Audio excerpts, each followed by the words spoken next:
So it's getting to be nice weather outside, and I'm starting to see the kids in our neighborhood like ride their bikes. So I was thinking about this, about the first time when I was like 6 years old. I had this bike. It was like a royal blue CCM bike, and it had been passed down from my sister, who's like 10 years older than me, to my siblings, down finally to me. And I'm pretty sure that my parents, I don't know, but I think they bought it like used, and it was super old when they bought it for her. So it was this like sweet bike.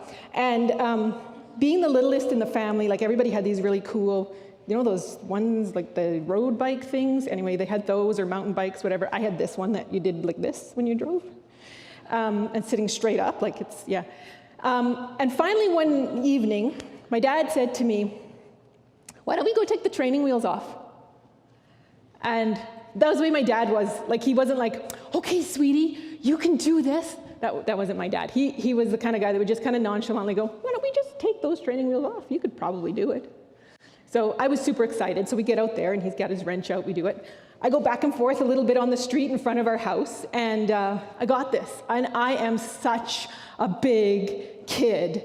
Like, wow, 2 wheels. Super excited. I can finally go for a bike ride with my sisters and my brother and not get that, you know, when you have the training wheels and you go over a rut and the training wheels stay there, and the little bike, you're basically on a trainer and you pedal and pedal and pedal, but your actual tire isn't touching the ground.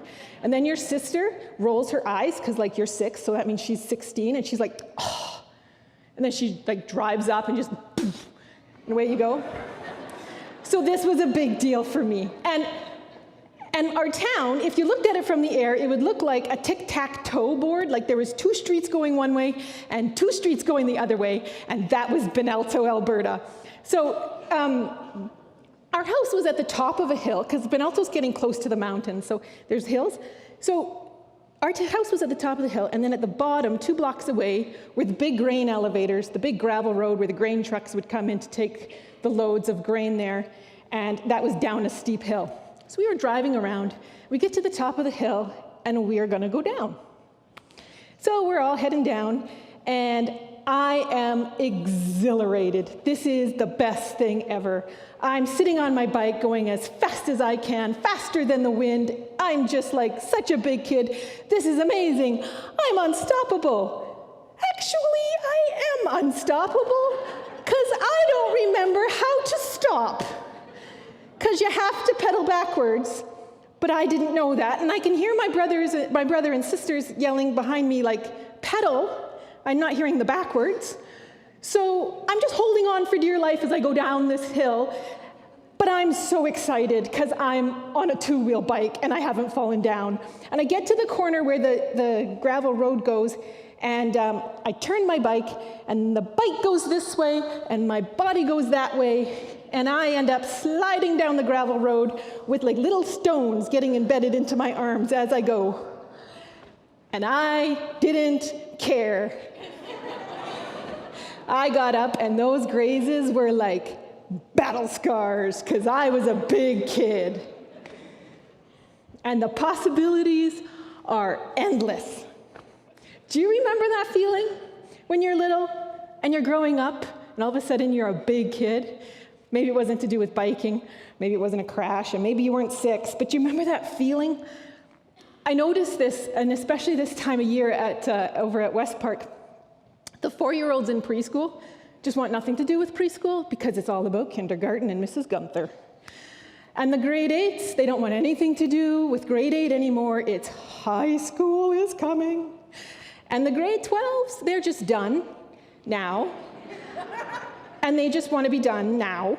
And assignments, no, we're graduating. Thank you, we're done now. This usually happens in the 2nd semester, and it's fun to watch it happen. And it's a good, natural thing for it to happen because we want to grow up. But then something happens to us as we get older, and the term grow up goes from being full of possibilities and the world opening up before you, goes from being things like I can drive a 2-wheeled bike, I can drive a car, I can go to university, I can get a job, I can get married, have a kid, those kind of things. And then somewhere along the way, being a grown-up has a lot to do with bills and taxes and mortgages and making difficult decisions and being responsible. And then ultimately, the word grow up kind of gets into our head as the same as grow older. And we start thinking about all the endings. And instead of it being full of possibilities of the beginnings of stuff, we start to mourn the endings. Kids moving out of home, careers being done, the loss of family. And we kind of wish that we could go back to the time when it was easier when we were younger. Of course, if you did, it wouldn't be easier because you'd be younger. And so when we're talking about the sermon series, when we're talking about relief that comes with maturity, we can have two very different ways to think about it. You can think about it when Nathan was talking last week about growing up in faith means being able to react appropriately in any situation. We kind of need to guide ourselves to be excited the same way we were when we were kids. The same way that growing up is something that just opens up possibilities. Things will be better when we're bigger.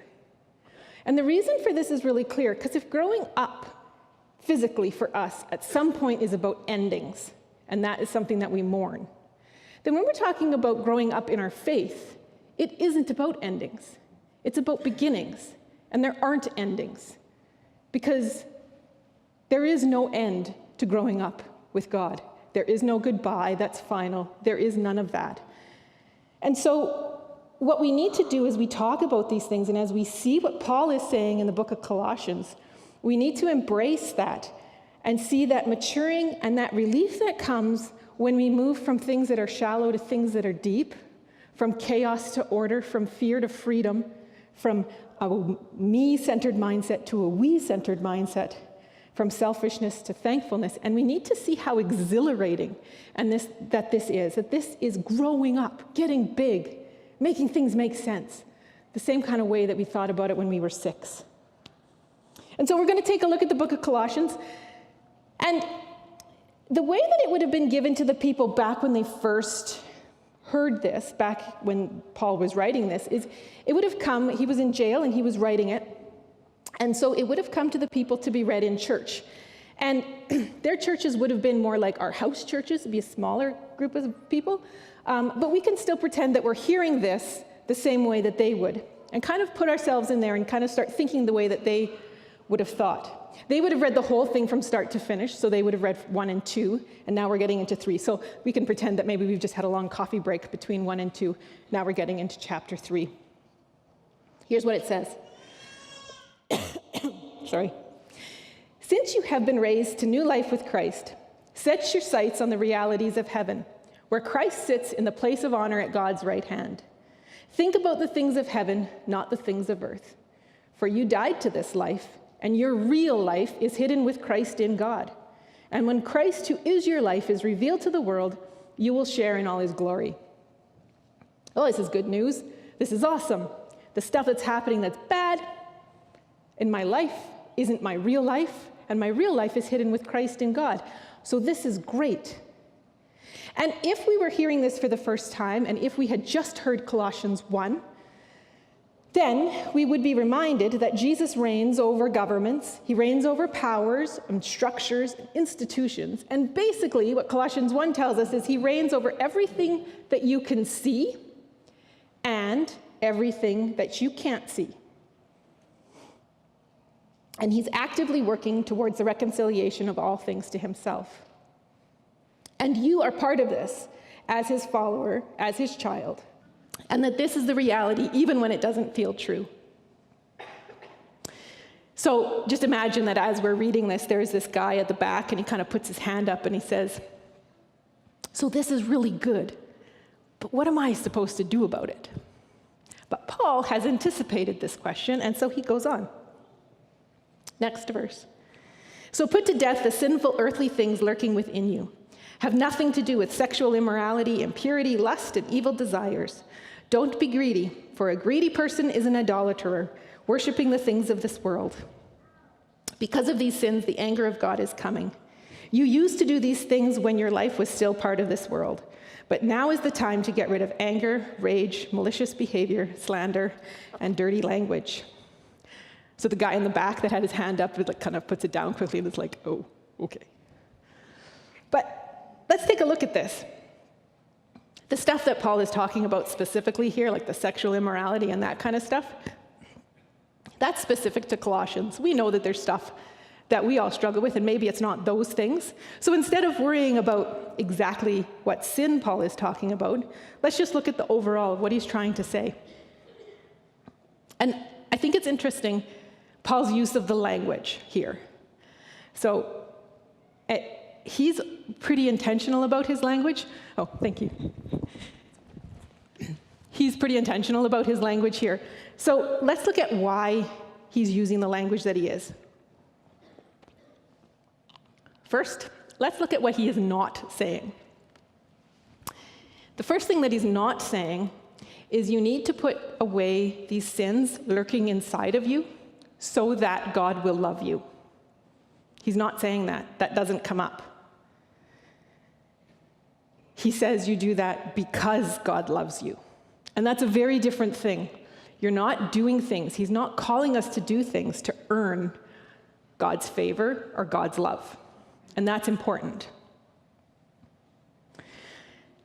For Paul, this is extremely good news that you can put to death the things that lurk inside of you. Because Jesus is the supreme ruler of all things, so I can get rid of the sin because Jesus is more powerful than that in my life, and that is actually good, and that is free.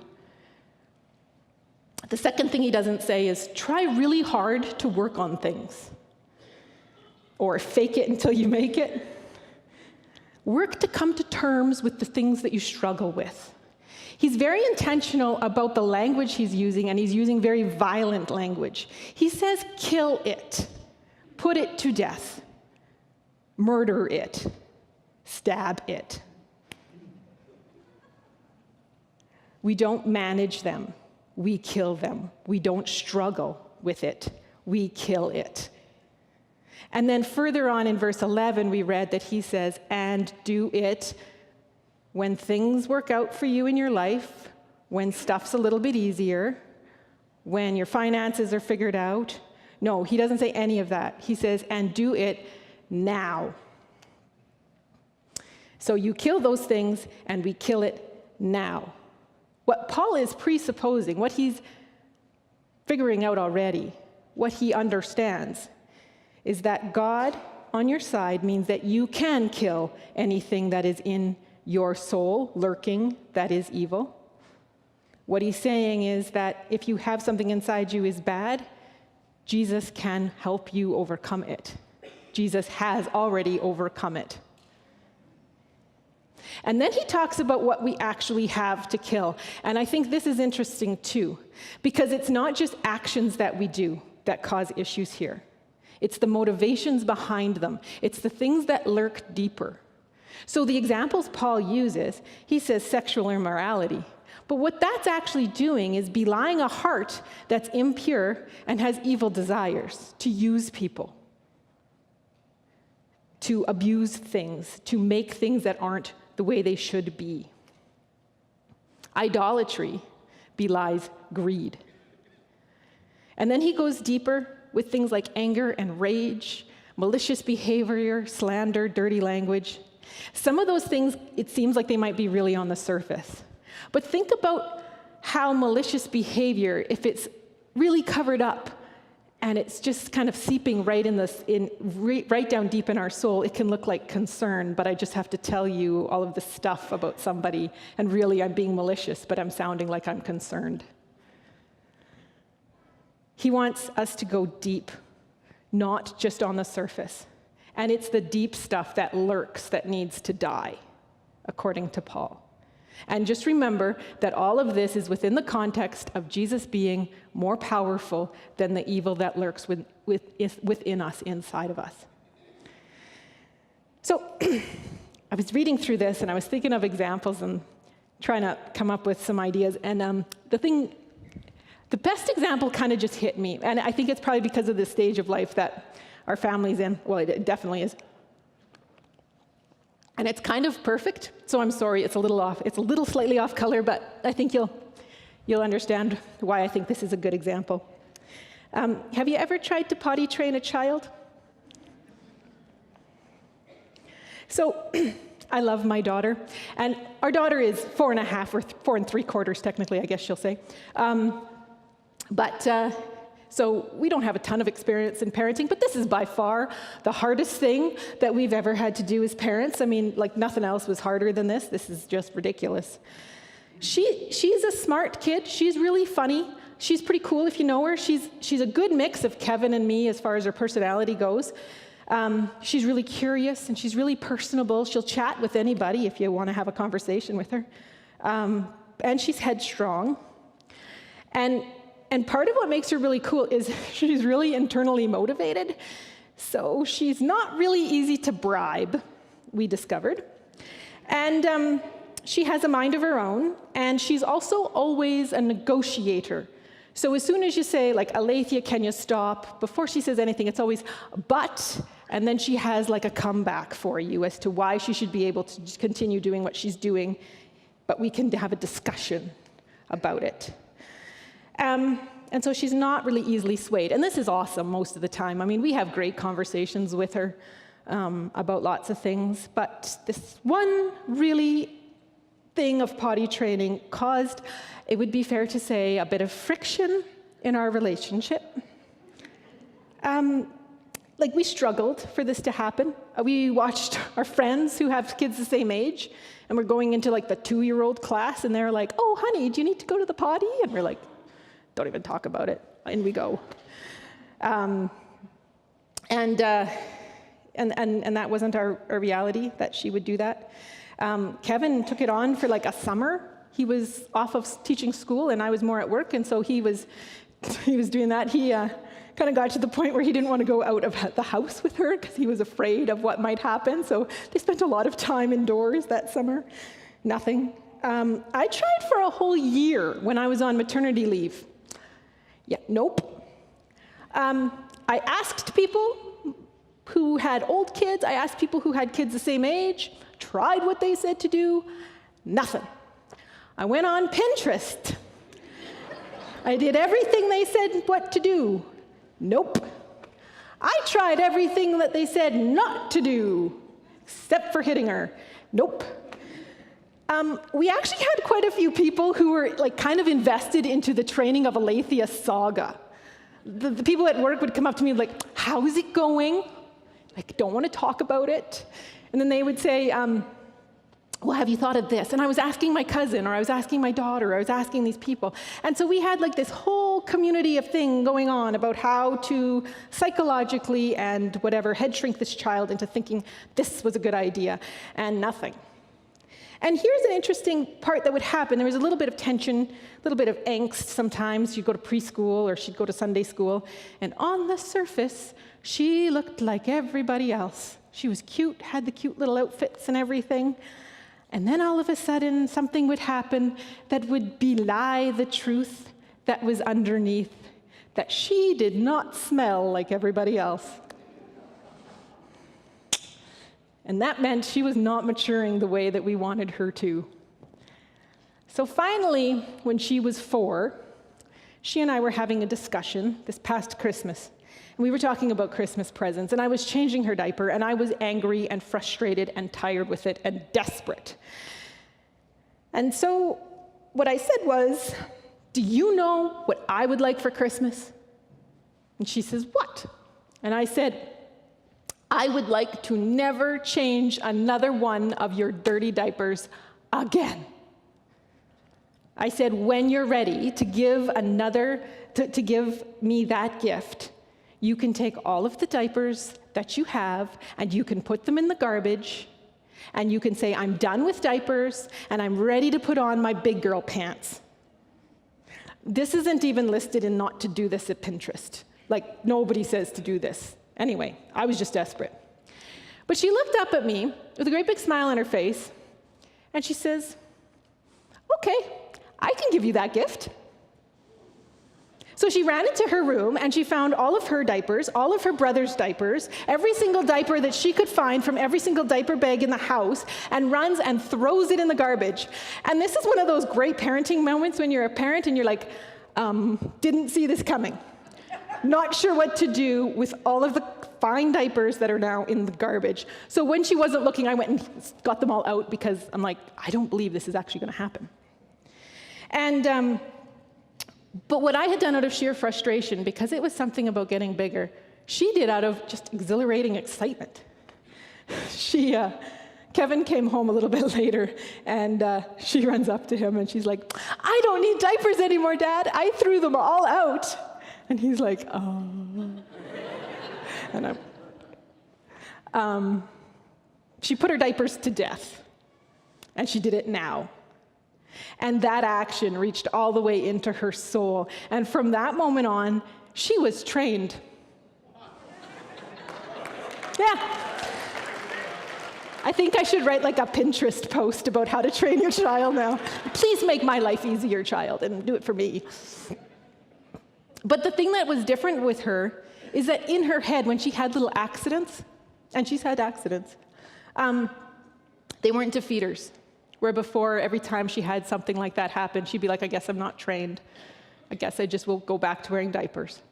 But when she made that break in her head that I will kill my diapers, I will put them to death, then she had accidents, little slip-ups, and it was okay, and we're moving forward. I forgot to tell you, I was so desperate, I had Donna Gunther, the kindergarten teacher here, take her into the kindergarten classroom and say, you can't come if you're not trained. That didn't work. But Paul goes on, and he says, in the next verse, he says, so don't lie to each other, verse 9. For you have stripped off your old sinful nature and all its wicked deeds. Put on your new nature and be renewed as you learn to know your Creator and become like Him. There's a couple things there I just want to point out. There's two ways to read this. You can read this in a really heavy-handed way, like a frustrated parent who's ready for them to stop with the diapers, saying, strip it off. Or you could read it as Aletheia would have, with excitement, going, I am going to strip off my old dirty diapers and all of the smell that goes with them, and I'm going to put on my big kid pants. And you know what? This is actually exciting. It's exciting when she does that, and it's exciting when we do those things that get rid of the sin in our lives and we mature and grow up. Because now she's a big kid who has no use for diapers. And before that, she was a defeated kid who was dependent upon them. And as soon as that reality changed, her actions changed the same way. And just notice here that this is kind of the same process that Paul is talking about. That the reason why Aletheia did that was because of her relationship with me. She knew I wasn't going to stop loving her if she went to university in diapers. But because I love her, and because she wanted to give me a present, she decided to do that. And what Paul is saying here, and don't miss this, that when we do this, and we put on that new nature, we look like Jesus. We act like him. We remind people of him.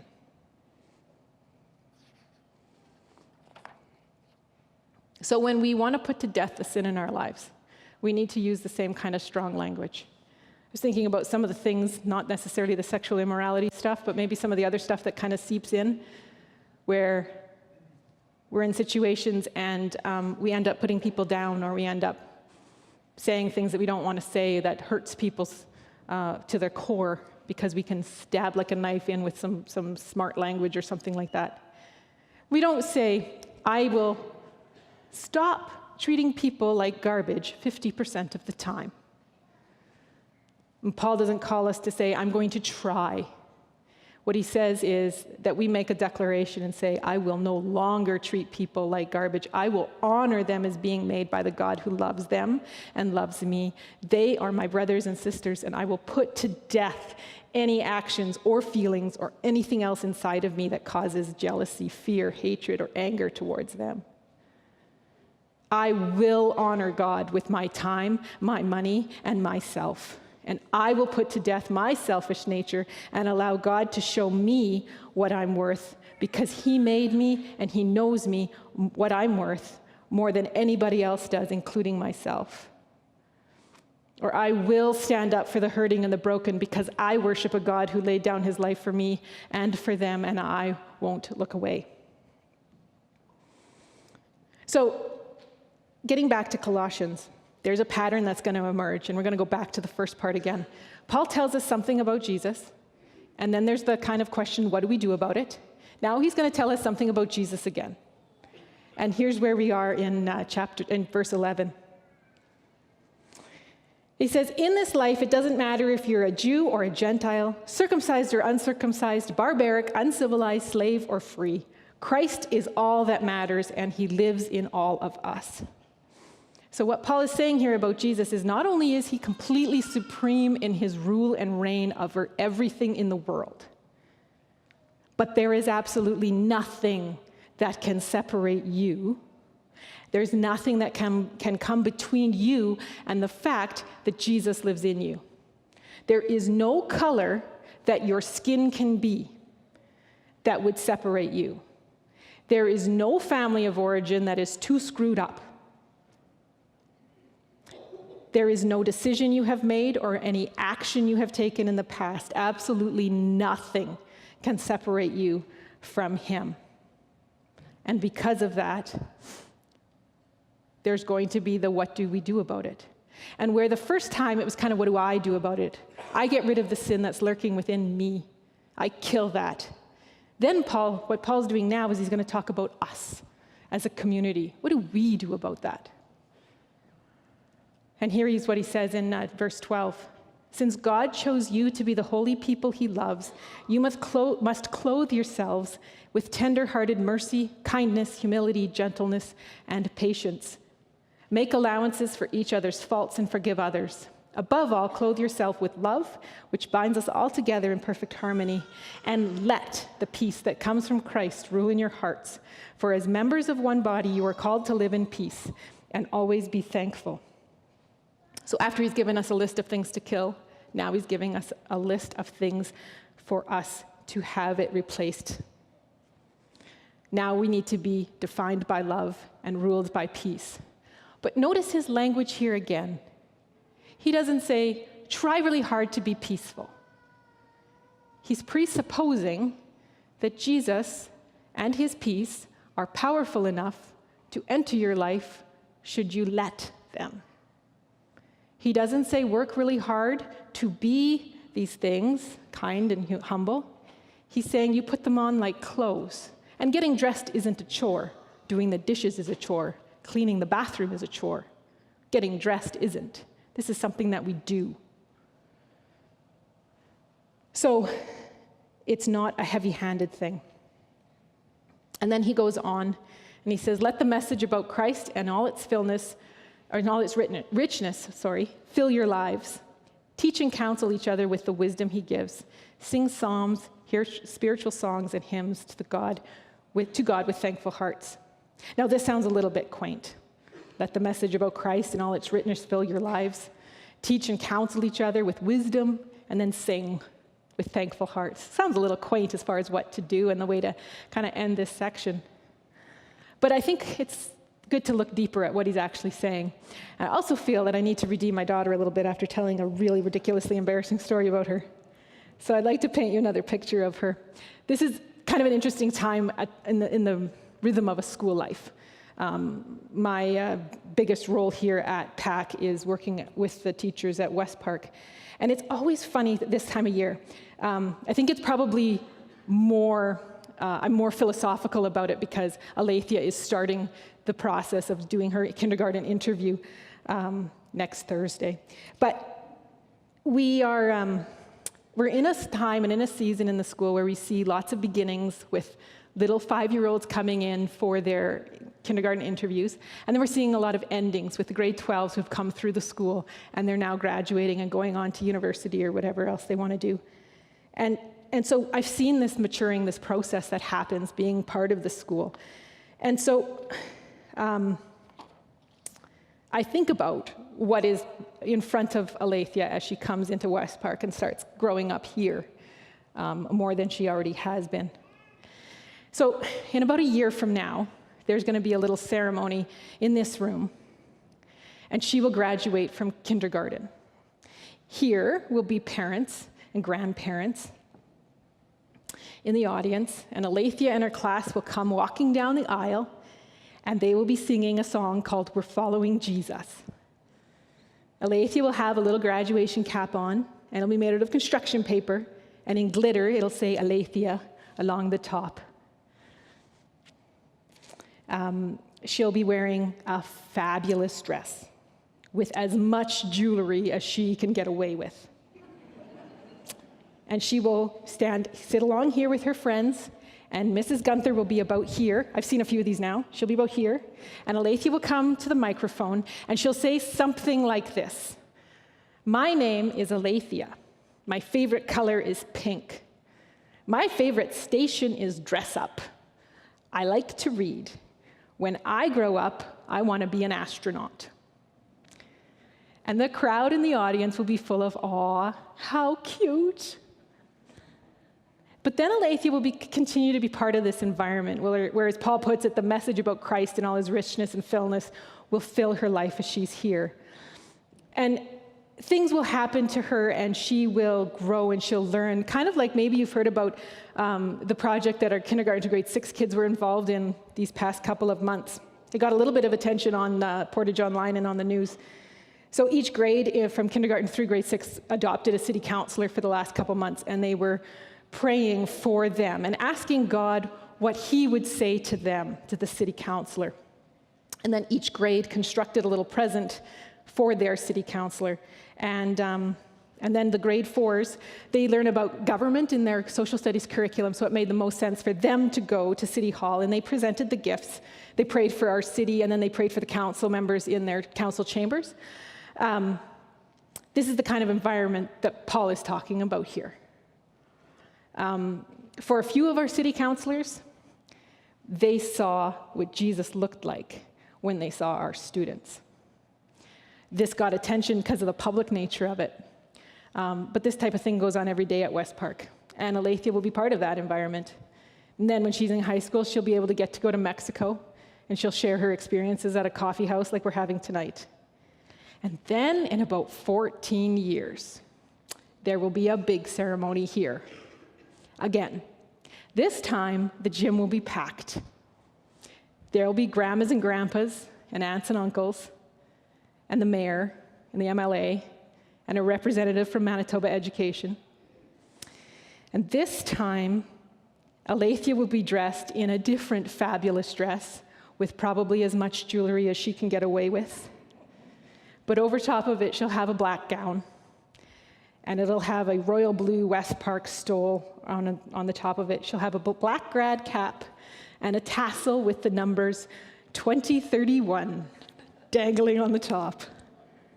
I don't want to know how old I am then.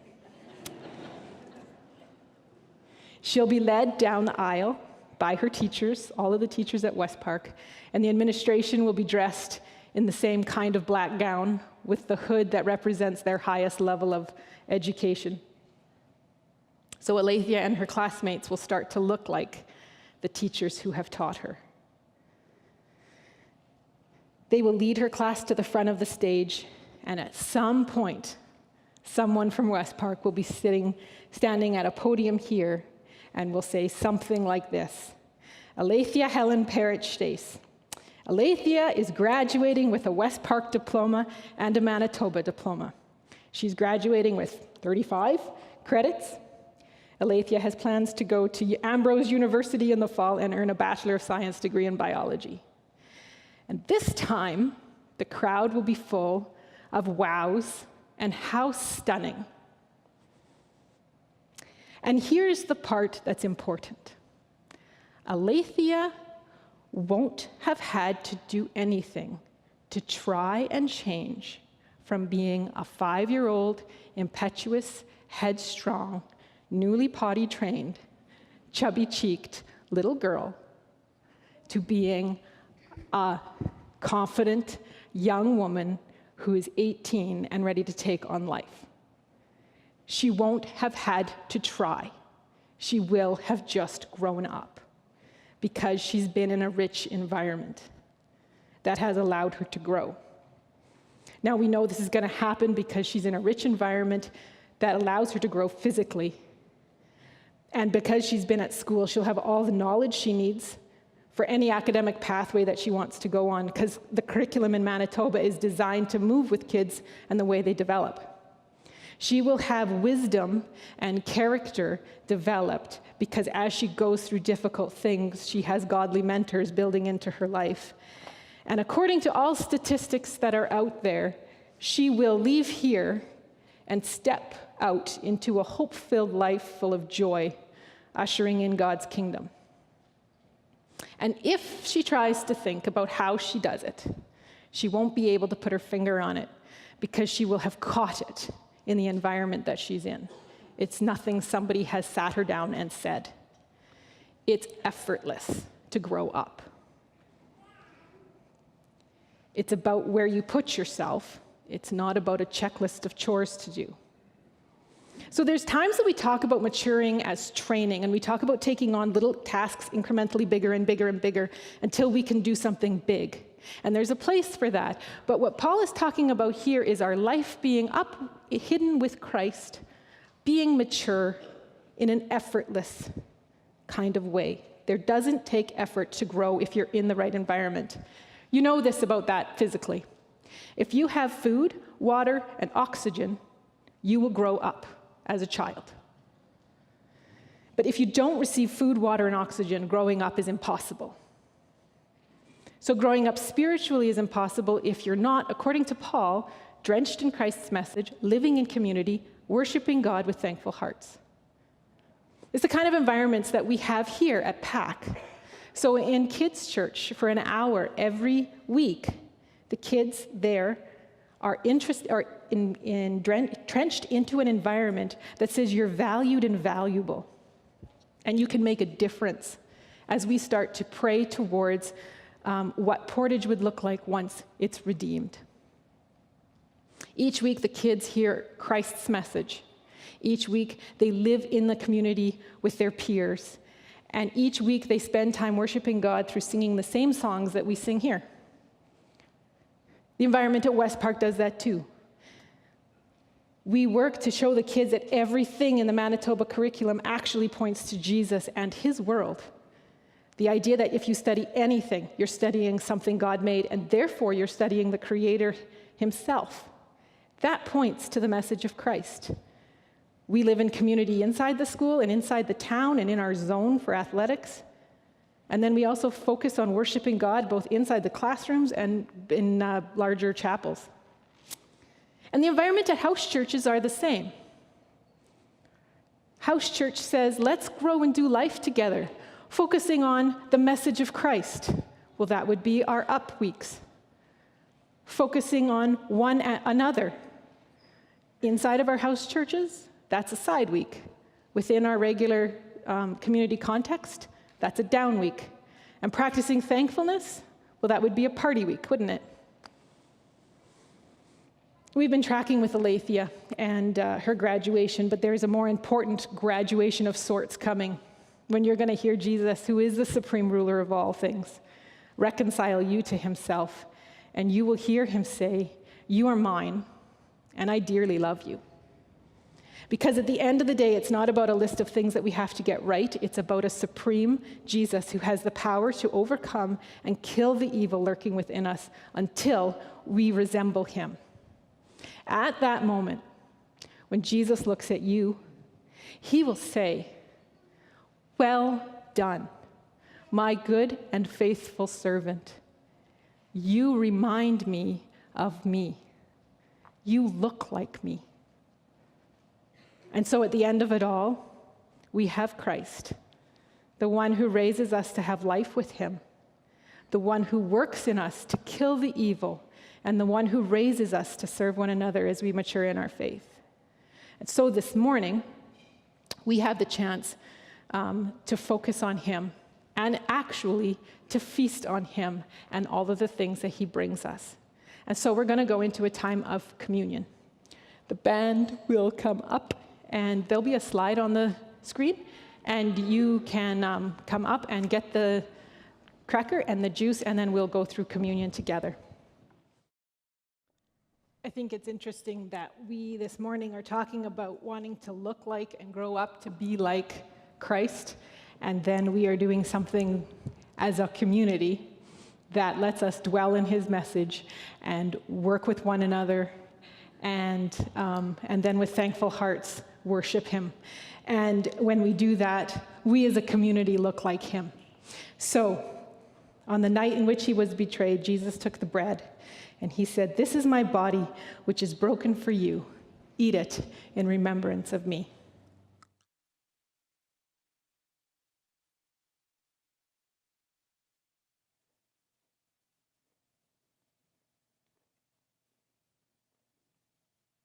And on the same night, Jesus took the cup and he said, "This is my blood, which was shed for you. Drink it in remembrance of me."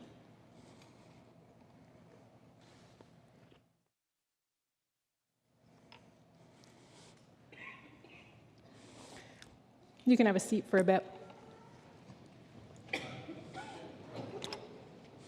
At the end of the day, we have Christ, compelling us to put to death anything that's barring your relationship from getting deeper, and he's powerful enough to kill it.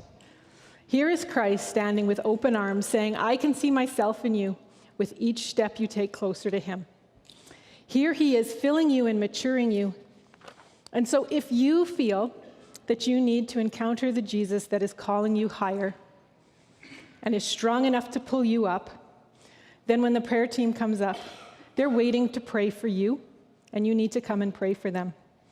If you feel there is something deep lurking within you that needs to die, and you need Jesus to fill you with something that comes alive, then the prayer team is here and waiting to pray for you too.